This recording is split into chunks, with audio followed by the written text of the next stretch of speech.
Welcome, Dadas. Thank you for watching us. For those of you who watch us in Kenya, in East Africa, asanteni sana, karibuni. This is your show.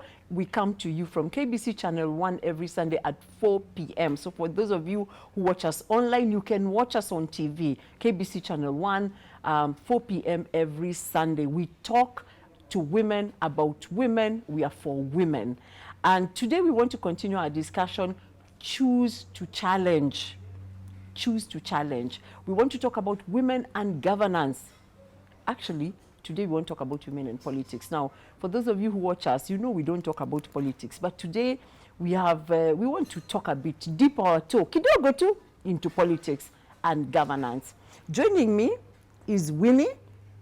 Winnie is an aspirant, aspiring. Yes. Eh? Yes. All woman. She's going to take on Vihiga constituency, and she's running to become the woman representative. Yes. So please, women, tell us a bit about yourself. Thank you so much. I'm Winnie Majani, aspiring to become the Vihiga woman MP at the county level. That is, if we are supposed to maintain the status quo, or not Vihiga sub-county as you said, but Vihiga County. Oh, Vihiga County. Vihiga County. It is made up of 5 sub-counties. Okay.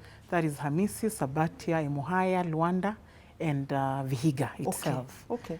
I'm a banker by profession, and amidst that, I have something I like, which is politics, because everything revolves around politics. We are here because of politics. You realize had Uhuru Kenyatta told us not to be here, we wouldn't be here, and that is politics. I'm passionate about social justice, community development. I do so much on the ground. I juggle between Nairobi and Vihiga. Okay. Nairobi and Vihiga. Okay. Because I want to see the best for my people. Okay, wait, you've already gone to your people. Hold on, Winnie. Hold your horses. Yes. Before we reach your people. Tell us a bit about yourself. Why did you go to school? Why did you choose banking? I went to Buruburu 1 Primary School, and then Musewa, and then Kaimosi Girls High School in Western. Egerton, I went to Egerton. My first degree was gender development, and then I did econs as a master's. And I'm also so keen about political science, but I told myself, let me hold that a bit, because I'm in the political science itself, literally, on a light note. And banking, I'm a corporate manager, and I find some time for myself, or what I do on the side, which is politics, but I don't call it politics as such. I call it human development. Okay. I also call it community development. Okay. That is way back in Vihiga.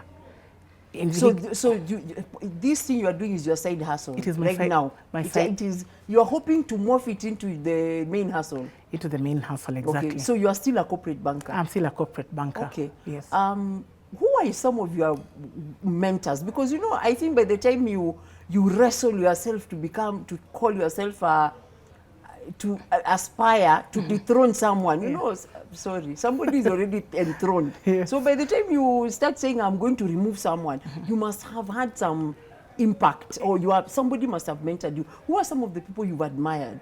People I've admired, I'll start with my mother, and it is not a cliche. When I say my mother, I say with absolute certainty, because she has vied before. Oh. She is a strong-willed woman, but not anymore because of, sickness and all that. She's ventured into politics, and I used to work with her a lot. Even as she hunted. Politics is walking, talking to people. I was with her for a long time, and I saw what she passed through. And I could tell if only she grabs that opportunity. She didn't grab the opportunity, and I was a young girl. I told myself, no, this is not the end of it. I must make the dream real, and that is why I'm here. And aside from my mother, because we have people we look up to. In any case, he's not legislating, so that is layman. But now from the real world, I look at someone like Honorable Millie Mabona. That one is someone who's made me want to be where I am. Why? She started by being nominated, just a nominated MP, and she proved herself. Remember, women, we are judged so harshly. The society is a bit, it dismisses us. So it's up to us to really prove who we are. So when she got nominated, she's a good friend of mine. I look up to her when I'm stuck, about this. She tells me her journey. And when I see what she's done, when I see the bills she's introduced to Parliament, when I see what she's doing for the people on the ground, and she's an advocate by profession, I tell myself, I can be as Millie as well. Okay. Yeah, so those are some of two the people. My mother and Honorable Millie Mabona. I want to be very specific. Okay. Yes. Your mother, what do you think, what are some of the things you saw your mother go through that you think today you are going to do differently? I think she was all alone. Politics is elephant. Yeah. I don't mean, okay, her people were there with her, but I think she was all alone. She had no team. She didn't build a team around her. And then resources. You know, politics is about resources. Resources. So she used her own salary. She was a retired teacher to, move around, and it's not really practical. Remember, politics is resources, and more resources.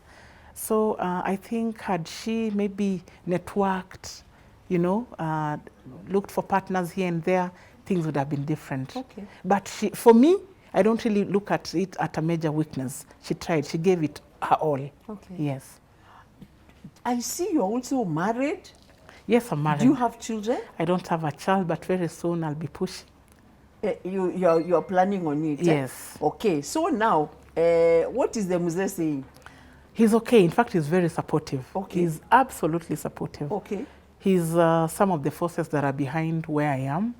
Because many a time, I'll be ambiguous and say most of our men don't like women in politics. Yes. That has been my challenge. Before you get married, you date. That has been my challenge because people associate political women. We are synonymous with so many things. We are synonymous with thugs. We are synonymous with loose morals. We are synonymous with, sly people. So many a time when it comes to family versus politics, balancing is a bit tricky. It requires an understanding spouse, and he is one of those. I hope he doesn't change wherever you are. Okay, yes. So we are looking into the camera and saying you cannot change, not now, not when we are about to go into this elephant. You must be here with us. You cannot leave us now, nor forsake us. Yes. Okay, so you have an understanding. What made you? Where are you now in terms of? Have you presented yourself to the people of Vihiga? Have you started campaigning? Where are you? Where I am now, I'm working on grassroots. Before I declared that I have an interest to vie for Vihiga Woman MP at county level, I've done various things in my capacity as Winnie Majani. So you don't just wake up one day? So how do you start? Like if I decide, I want to become a woman's rep, nitaanza namna gani? How do I start knowing what to do? I'll use my example. Yeah. I didn't wake up and tell the people of Vihiga, now I'm in the race, and then I started doing some few things on the ground. Before, I remember at the introduction I told you I'm passionate about community development, human development. Yeah. Even before I declared my interest to vie for this seat, there are things I would do on the ground. Yeah. Child mentorship, financial literacy. I use my expertise because women suffer a lot. Trust me. I don't know whether it's all over. I don't know whether the same is replicated all over. But where I come from, you find the women are the breadbasket, yet they suffer a lot. So I would talk to women. I still talk to women about financial literacy, tell them about having table banking groups that are lucrative, not just having money. So you understand my journey. There are things that told me, hey, now move beyond just doing this, because it is all about policy. I've been talking to my friends and really talked about policy. It's going to dictate 1, 2, 3. You can only do so much if you are doing it in the capacity of an individual. Remember, I'm a corporate woman. I'm required to be at work, this. Number 2, I don't have a kitty. Like at the moment, women reps have a kitty, a budget of 35 million, 7 million per sub-county. So whatever I'm doing, the seed program, 1, 2, 3, using my own money, it's not sustainable. So if you had that kitty, you can do it so much. So much. That's what I say it in so much. Okay. So much. Okay. Remember, now I'm relying on goodwill. And it's not sustainable, remember? You can't rely on your salary or, partners telling an individual, come here, raise my hand, I'm going to do this, using a portfolio, because the thing what you're doing, you have to be accountable. So you basically started with because you love the people, you'd go home, you'd use whatever talent you have, whatever few resources you have, to do a few things here and there. Yes, and then my friends would tell me, why don't you just come and present us in Bunge? You know, some of my women would push me. I was actually 70% was people pushing me. We feel you're best suitable. Just go now. Go to that National Assembly. Remember, the women reps sit in the National Assembly. Come up with bills that will suit us. Okay. Do more. Okay. So it was me, 70% people, 30% me. Because remember, I've been in politics, but not participatory. So this thing where people say ati watu wangu walisema ni jaribu hiki kitu is true. It is very true. I've seen it. Okay. I've seen it. Okay, so that has been your experience that people came and said, delegation, if you vie, you'll be better. If you vie, you can do more. If you vie, we'll elect you. We'll elect you. Okay, interesting. So then what do you do after that? Because you said before, politics is resources. So what do you do? Do you now look for a kitty? What do you do from there? I have friends. I have friends, and I can say, you know, right from high school, university, corporate spaces, you gather friends, you network. Oh, and so even you have to have rich people. No, not really rich. No. Don't misquote me. Okay, sorry. Not sorry, rich people. Not rich people. You know, sometimes, especially in finance, there's something called volumes. You don't necessarily need to surround yourself with rich people. Remember, 10 plus 10 is 20. And the work I do, I'm one believer of social media and ground. Okay. What you do on the ground will eventually get itself on social media. There is something that will say a story about you, and someone is watching. Yeah.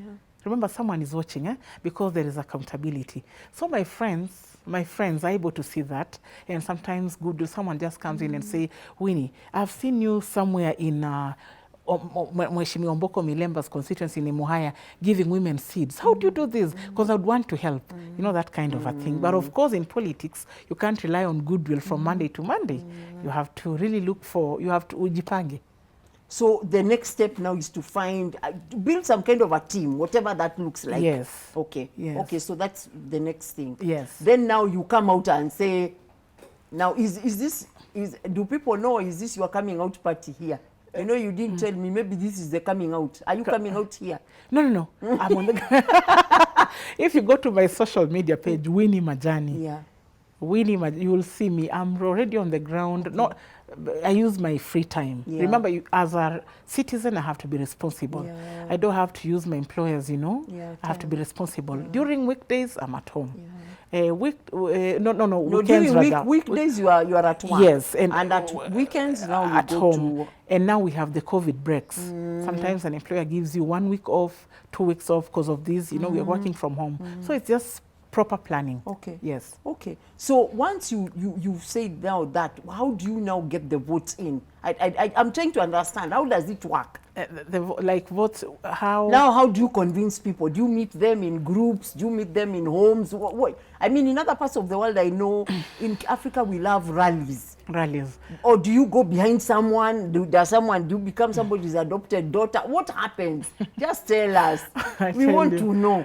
You want to know? Okay, sometimes rallies are good, but they might not translate the votes. Rallies are good for maybe publicity. Publicity. This is Winnie Majani. I've been on TV somewhere. I've been on newspapers. But now this is Winnie Majani. See me. Rallies are good when it comes, especially sometimes like the incumbent. There is that advantage that they enjoy. The name is already on the ground. They don't have to make rallies. But some rallies are good for just publicity, saying who you are. And then I do a lot. There's the cell groups. There's so there are tactics of how you get the people on the ground. You have to go down to the ground. You have to go down to. You have to really get down to the grassroots. Because you know, rallies can give you a false hope. They can give you some sort of facade. People are all people, and you know, people are funny. Politics is funny. Like in funerals, you'll go, you're four of you. Like I'm seeing my opponents, and you're talking to people, and the feedback is so receptive. Yes, you tell them, and the answer is, and then when your opponent comes, it is the same reception. You get what I'm Yeah. It is yes. And you know, when you are there, you are like, oh, nimeingia ground. But when your opponent stands, it is the same thing. The reception, the response is all the same. So rallies, you should be really be careful. Yeah. It is not really vote mapping. Okay. That is just a platform, perceptions. Okay. But it's not vote mapping. It is not vote zoning. I really like what you're saying, that there's a whole science behind, there's an art and a science behind this thing. There's need for learning. Yes. So you don't wake up and just start, just decide I'm aspiring. Very true. You have to learn how to present yourself, you have to learn where to meet people. So that's what I'm hearing you saying. Very true. You have to learn. Okay. You have so there's to a learn. lot of education behind. There is a lot of education. Okay. And some of these things, I've learned them as I grew into politics. Yeah. Remember, I've worked with various aspirants. You know, I've worked for various leaders. Yeah. I've been in the journey. It's only that I've never been in participatory. I've never been in the ring. So I could pick 1, 2, 3. Okay. I don't mean, you know, sometimes your journey could be different. Like the messaging you're bringing to Vihiga is not the same messaging you'll go with it to Siaya Yes. or Kilifi, Yeah. whatever. You get what I mean? Yeah. But there are those basics that cut across. Yeah. The basics that if you in Kilifi, that is what is in Hamisi, that is what is in Yeah. Narok. Yeah. Yes. Okay. So yeah, there are the basic tactics of how to reach people. There is some information that obviously you need to get and to understand. Yes. What are some of the key challenges that you find, like now that you've now begun hitting the ground now as an aspirant? The key challenges as an aspirant, as a woman or just an aspirant? As a woman aspirant, actually. As a woman aspirant, number one, retrogressive culture. Retrogressive culture. You know, culture mutates to so many things. Retrogressive culture, where I was just sharing with my good friends before I started this. If I were to be seen here at 8 p.m. with, say, Honorable Sakaja, someone will look at me as one who is, you know, who is up to no good. Yet he'll be looked at as someone who is networking. Now, you want resources, you want ideas, you want partners, you want friends. You'll not get them in your kitchen. I'm not saying you'll be hopping from bar to bar, but culture has it that, Winnie, you don't have to be seen at Lamada near, you know what I mean? That one is key. And then so it limits your ability to network with people. Because you're always thinking, if I'm here and I'm seen with so and so. And remember, politics is local. If you can't speak to the local people, you have no business doing anything. You get what I mean? If the locals are not happy, you being seen at 8 p.m. at Royal Swiss, 7, then you have to navigate around that and talk to them. Remember, you have to appease them. It is local. I'm not saying it's there to stay, because some of us are to really help in the deconstruction. But I'm saying it will be slow but sure. So retrogressive culture, and it has a lot where you see Winnie Majani, you equate her to kitchen, you equate her to procreation. You don't think she's capable of leading. And this is, in particular, it affects the Luya nation. I'll be very factual. You know, politics is largely science, you said. Eh? If you look at Central, we have Mheshimiwa, we call at each other Anne Waiguru for governor. If you look at Eastern, we have Honorable Charity Ngilu for governor, the late Laboso. And remember, late Laboso was actually their wife, what we call, not the wife. She went to her native home, where me had easily be told, no, you don't know where you'll take our votes. And then we have in Luo Nyanza, the likes of my mentor, Honorable Mili Mabona, Ivo Bara, Gogo. Those are elected leaders, remember? But in Luya Western, there's no single elected leader other than the affirmative action seat. I'm not looking at it as a seat, I would say, because it is all ladies are competing against fellow ladies. So that one, you know, where a woman is supposed to be kitchen, children, that is also a very great challenge. But I'm sure by 2022, we'll have gotten some light. I'm pretty sure. So you are pushing that, eh? You know, you have to talk to them in a nice way. You don't have to be combative and bring everyone on board. Tell them, look, if I empower your daughter, it is you I'm empowering. You know, that one makes sense. Yes. Okay. So the culture, the culture is tough on you. The culture. Is quite difficult. Quite I thought you'd tell me resources. I'm coming there. I'm coming there. I'm coming there. Thank you. I'm coming there. Culture is number one. Yes. 2, remember, it's culture that is inhibiting me from getting ready. Remember, that one is actually pedigree. Resources now comes as secondary, but primary is culture. Resources. Is it bad that we've taught our people to ask us for money? I don't know if it's between the chicken and the egg. Thank you. Because people are really poor. But then at the same time, when you go to your constituency or when you go to your county and you find women lined up outside your door. Resources. I know what you mean. Looking for 200 bob. Which, by the way, is not a big deal to you. You can, you know, but if that becomes your practice. But exactly. And where is the money anyway? I know. If every weekend you are dishing out the money, if that's going to be your lifestyle, even when you enter Bunge, can you imagine what a sad life that I know. would be? And unfortunately, the handout culture, someone told me is here to stay, but I refuse to say so. Because sometimes even when you're gathering those women and men and talking to them about maybe small commercial farming, talking to them about investment opportunities, someone will ask you, and they make sense. You can't be there on an empty tummy. You get what I mean? So I think it is a slow but sure way. We'll eliminate it, but slowly. Okay. So resources is a major hindrance. Everything in politics is money. You need to fuel from point A to Z. It is fuel. You need to, feed people. They'll be coming delegations after delegations.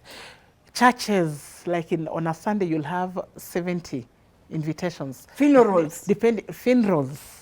People are sick. Bursaries. But no, that one is not in our docket. Thank God. We get such requests, and it is upon us now to educate them and tell them this one falls under the MP constituency level.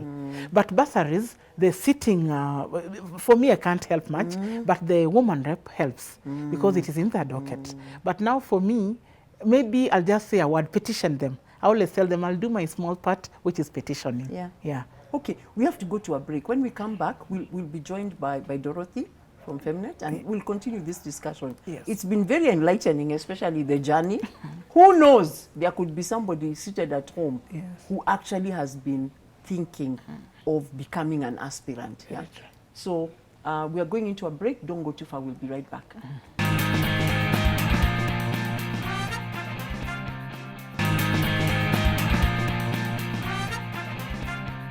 Welcome back. Today we've been talking about choose to challenge, and we want to talk about women and politics. It's been an interesting conversation with Winnie. Thank you, Winnie, for sharing. Thank you. And we are joined by Dorothy. Dorothy, please introduce yourself. Yeah, thank you for inviting me, Pauline. My name is Dorothy Otieno. I work with Femnet as the project coordinator for women in leadership. But for this particular session, I'm coordinating a project on women political participation. Okay. Yes. How is that going? Because we'll get deep into it, but how is we are always hearing about how few women we have who actually make it to become politicians. Yes. How tough is it for a lady to become a politician? I think toughness is in the mind, and what the society already has made us believe that politics is a tough area. And when they refer to toughness, it has some masculinity or patriarchy inscribed on it. Okay. So it is a way also of, making it exclusive for women. So because when you hear a tough, it's a tough field. Yeah. Nobody wants to go into a tough field. So when it's portrayed like that, when it's portrayed like that, now women feel intimidated and they get withdraw from that field. Yeah. But it's really interesting coming to understand that politics is really exciting because it is a level of governance. It is a level where you're representing the many who are not able to get that opportunity. So you are going there to represent those who have no voice, those who are not able to get into that platform. And so it is really exciting. I think I'm worried about the number because at the end of the day, when we are voting, it's about the number. When we talk about the landslide, it's about the number. And it also adds to your value, you know, how many people that are believing in you at the end of the day. And that's why people go for elections, you know, where all of you are qualified at the end of the day. You've been, you know, pre-qualified by your parties, but now then your electorates are now deciding. Things are different. So your electorates are actually deciding. So for you to get 2 votes, then, you know, it has everything to say about you, or how the society perceives you, because you're already qualified. But what makes the other person get a landslide, and then you get 2 votes. So the number really matters. And I think women needs to invade this space. For me, I'm saying it's about us invading the space and being there and adding our voice to it. So politics is not a male-dominated field. That is what I want to emphasize. It is a field for all. Our constitution is very clear that no one should be discriminated against their race, against their gender, you know, their background or so. And it's talk about meaningful participation by all. So that makes it an equal field for both male and female to get into. Thank you. Winnie, during the break, you were telling me that another of the bigger challenges that you hadn't gotten to was insecurity. And I want you to speak to that, because when Dorothy talks about it being, it's okay. I mean, I think in theory, the Constitution says certain things, but in practice, I think it is very easy for your opponent to throw some few boys together in a pickup and come and frighten you as a woman, until you just decide you are not going to go for it. What kind of insecurity do women face? It's in fact, I'd say it's stroke violence. Violence is so real. I'm not saying the male aspirants are immune, but I'm saying the repercussions on female aspirants are usually more lethal. Like I remember last week, but one, I had some boys say, this one, we just want to, it was a funeral platform, huyo mwingine tutamtoa skirt. You know now, and that is why, let me also go back to my Honorable Milima Bona. We should reach a point as women where you don't, I'm not saying your nude being out there should be okay, but I'm saying, you know, they know, even me, you have family members, you have friends, you belong to people. You can imagine you being stripped. That is something really a big deal. And then the violence I'm talking about, also sexualizing everything. Like if Winnie Majani is presented to us, the electorate, they look at my hair, they look at my nails, they will say Mali, those derogatory terms. That is something that male aspirants never undergo. No matter how handsome or how strikingly handsome you are, no one will sexual. They'll just say maybe 1-2 words. But a woman, as young as she looks, as young as she is, they won't look at what content is beneath. They look at your sexual... In fact, let me tell you, you know, it's so bad because even the way you are introduced. If we were to introduce the two of you in a rally, they say, huyu ni Winnie Majani, unaona ni kibonge cha mwanamke. That's what they'll say, things like that.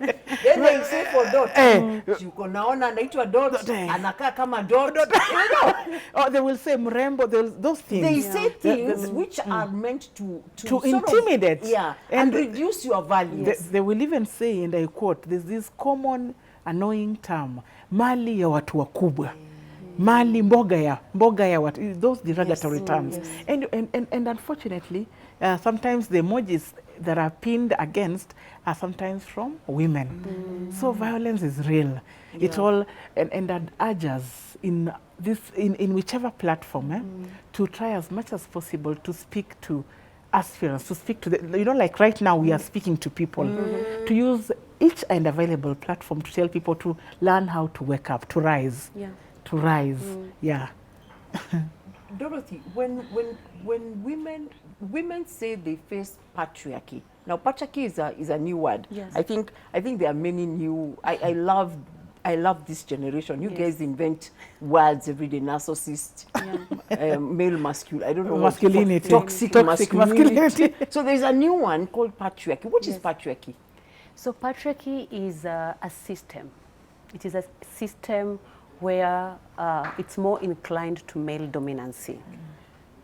It's it tries to subjugate women. It looks at women as lesser being. So, you know, male are generally leaders.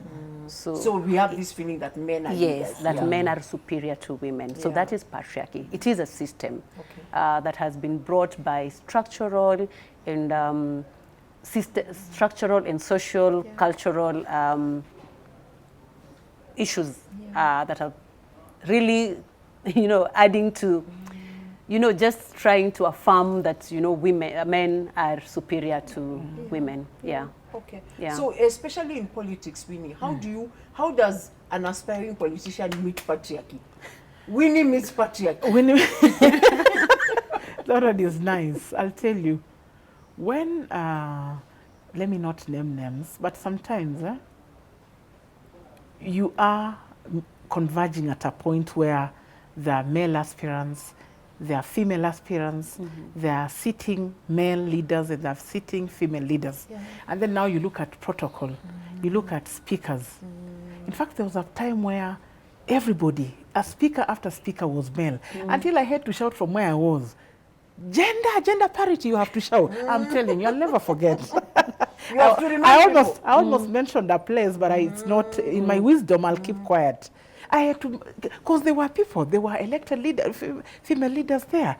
And speaker after speaker. Remember, the MC is an elected, a sitting member of parliament, the MC. You know, again, some of these things are structurally, you talked about structures. I don't know what, they coined it so well. The system has been, remember the system has been operated for a long time. So it has produced and reproduced itself and aligned itself. And then sometimes now when it has to, becomes to a female speaker speaking, it will be vote of thanks. Something that is so flowery. These are flowers, you know. Vote of thanks. What is vote? Okay, vote of thanks, we acknowledge it. It is key. However, we are saying when those grave issues are being raised, can a female leader also speak? And sometimes that is why I think for a female leader, I'll keep saying you have to apply a degree of madness. You even have, because if you go and just seek to speak, no one will tell you go sit down. You get what I mean, eh? Because if we just become complacent and wait for these people to give, okay, let me not say these people, let me be professional. I think space, as she said, we have to grab as much as possible. I have not been called, go and just interject. In a polite way. You also don't have to be combative and thuggish. Just go, I need to say something. You can even whisper, and you'll be given a mic.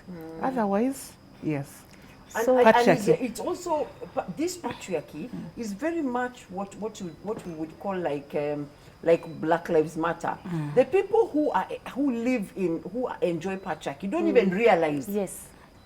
They are even surprised to remember, oh, there were no women in the program. Even, let me just interject. Patrick is so real, as she said. Remember the new constitution, if BBI is going to pass, for example, everyone is now talking about, like us, some of us are being mentioned, oh, you're likely to be Otieno's running mate, Akaranga's running mate. No one is looking at Winnie as being the one and telling Akaranga or whoever or Haniri, come on, be my right. So that is patriarchy.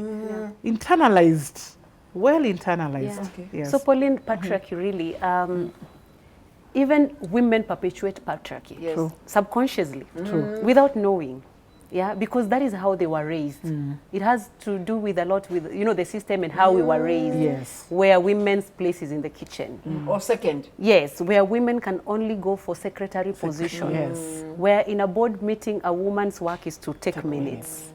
And today we were catching up with Winnie, and you know, she told me that in an incident where she was asked whether she will take minutes, and she just said, no, I want to participate, I want to listen in and also contribute to this discussion. Shock and surprise. Yes, you know, because it's usually in a meeting, even in a meeting, there are 5 men and 1 lady. They say, "Ende wangalia mambo ya chai." You're like, really?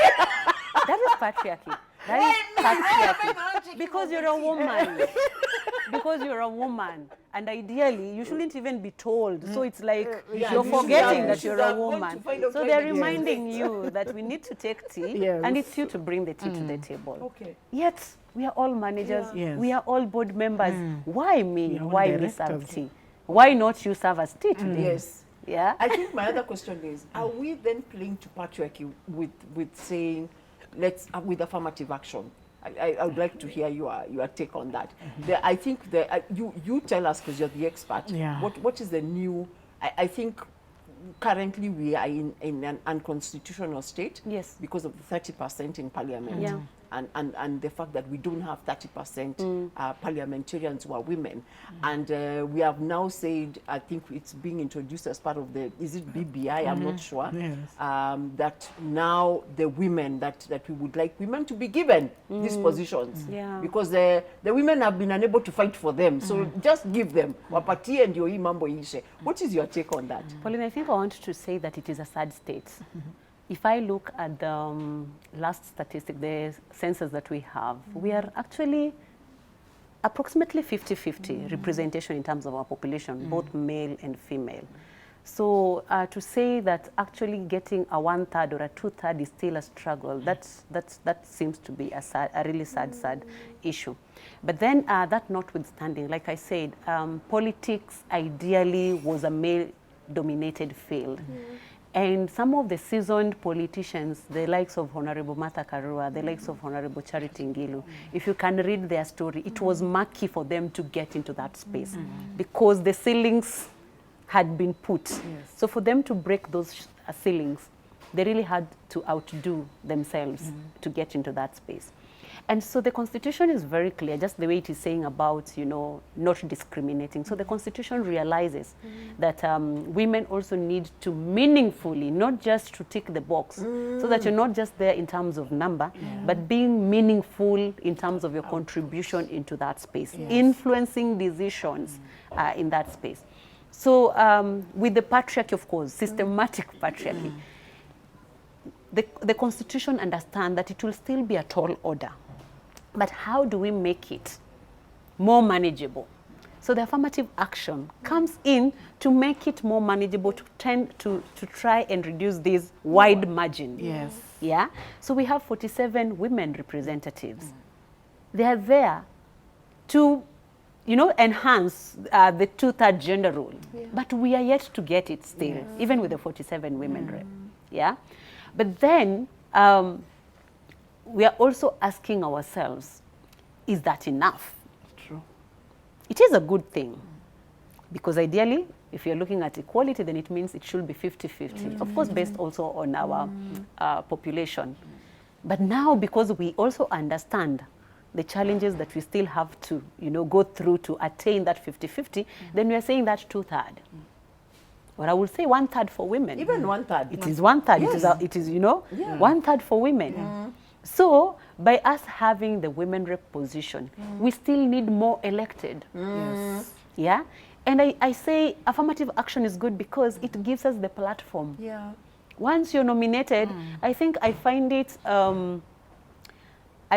like abuse of power or abuse of office when those who entirely are usually just for nomination, because you're locking out opportunities for other people to come in. Because these spaces are limited. But if you can take up the affirmative action seat, that women rep seats, go there, learn the tricks, and then learn become elected. and you have 5 years Yes. to connect with your constituents and learn everything else. Then you go for the elected then position. You leave the nomination to someone else. And you give the nomination to someone else. Yes. She's just given us a good example of Honorable Millie Mabona, Had she, held on to that even now nomination, Exactly. we wouldn't be saying that we have more women in parliament now. Very true. So that is a platform for more people to come on board. And that is how we are going to attain that 1/3. Yes. By having more people get through affirmative action, learn the tricks, learn their lessons, go for elective positions, leave those positions now for other people to be nominated. Yes. Winnie, many of my male friends say, But why can't women vote for women? Kwa nini museme nyinyi mnataka mchukue hii kitu tuone mkichukua? Why don't women vote for women? That's a nice one, by the way. In fact, there's a friend of mine who told me Charity Gill died in 1987, and women, when it comes to being most popular, they have the numbers. Yeah. That's a very good question. It's a very good question, but I'll say this, systematic patriarchy. It's true. Now we start from there. We are, and that is why I use these platforms to tell women to make judgments not necessarily pegged on what their spouses or brothers or uncles say. You're going to vote an individual based on your personal assessment.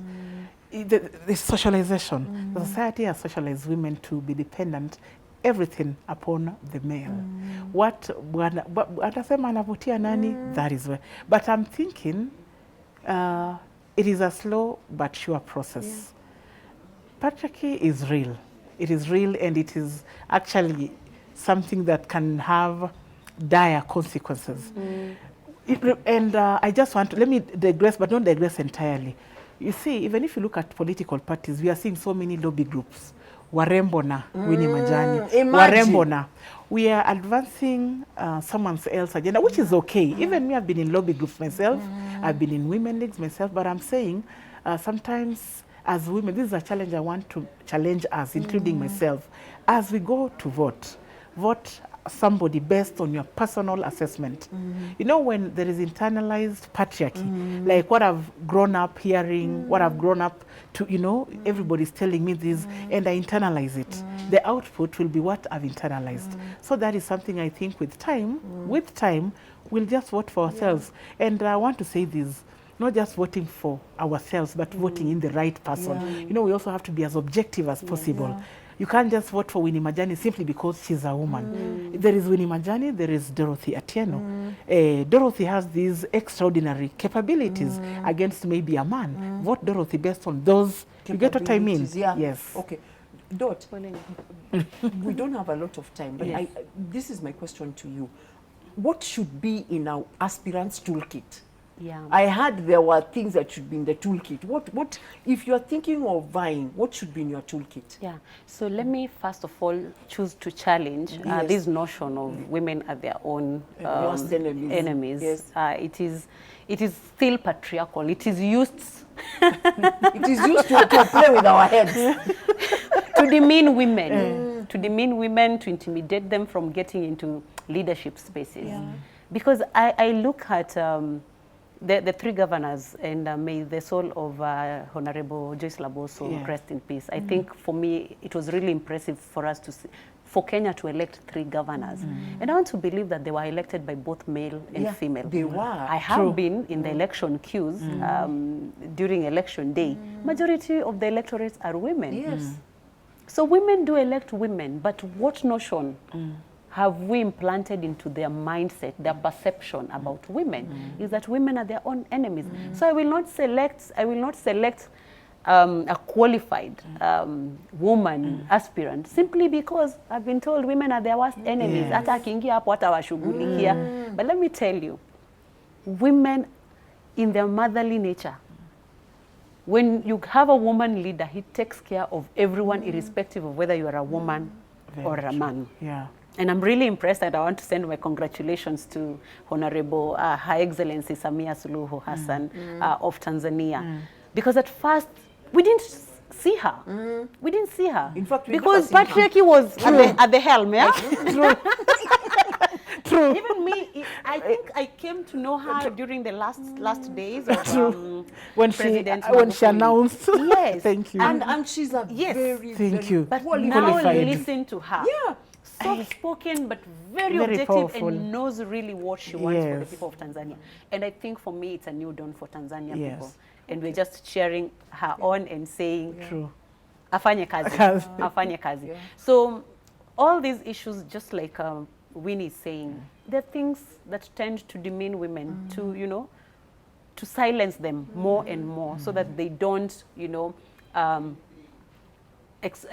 you know, like explore their full potential. Women are good leaders. I think for organizations that are led with women, people will tell you they are among the best performing organizations. Now, coming to the toolkit. To the toolkit. No, seriously, this is a very interesting. I am interested to learn what should be in your toolkit. I had build a team. I had resources. I have had grassroots. Yes. What other things should be in your toolkit? So it starts from personal. Yes. You as a person. I tell people, anybody who comes out there to say, I want this seat, has done an assessment, evaluation. Yes. Amejipima kaona, ninaweza. So it starts from you believing in yourself. And leadership does not only also start at a position where you have power. Even at home. Even at home. The people who will elect you starts from home. I think there was an election where someone got 2 votes only. Even the family did not elect. Yeah, that was the question I was asking myself. This person, doesn't he have a family? Yes. So those are key questions. Do they even believe in your leadership? So a strong support system. We are really running out of time. Yes. So there's your own personal leadership qualities Your must own be personal well leadership. developed. Yes, and the people around you. Who are you leading? A leader, you have to lead people. A leader is different from a manager. Where you are doing what you're supposed to do. But a leader, you carry the vision. You have the people. You're representing people. You're going to represent people. So you must carry have them. a vision. You have must that have you are a able vision. to communicate Yes. with them. Okay. Communication is very critical. The way you communicate to people. Who are your target who are your electorates? You really need to, you know, be in sync with them. She's telling us that she has to juggle between weekdays at the office and during the weekend. Because we believe in out of sight, out of mind. So she really has to connect with the electorate, get to know what is going on. She has to have her eyes and ears on the ground of what is happening. The party plays a critical role, having a party that will support you. I know there is that provision of going independent, but it is an uphill task. Having a party is very critical. I think for now we have 72 registered parties in Kenya. So you just need to identify which party. Party is the vehicle to get you to parliament. And you have to really also be very careful about it, because there are parties where you're aligned to it and it's like your primaries are guaranteed. You know? Dorothy, but I'm told we have to end this show. Yes. We have to end this show. So let me just mention in one last thing. You must be, it must be the last. Okay. There are many in a toolkit. Okay, so don't worry, we'll invite you to come again. We'll ask you to come again. So let me just wind it. There is need for mentorship, for, you know, who are you looking up to? She's mentioned that she usually referred to someone she looks up to. Are you a role model? There is also need for political goodwill. The affirmative action is a political goodwill. What is our legal frameworks talking about? What is the constitution? You really have to understand that constitution. Right now, like she says, that her position is based on the outcome of whether there will be a referendum or not. So you really have to know the legal frameworks that are there, those proposals and every other thing. But most importantly, is about you selling your manifesto to your people and them buying it in. Because at the end of the day, they're the people now to give you that position. Ladies, thank you very much. I won't even give you a parting shot. I am so sorry. Dadas at home, thank you so much for watching us. There is so much to be unpacked here. I must invite these ladies back. Until next week, lead well, lead from the front. Baraka.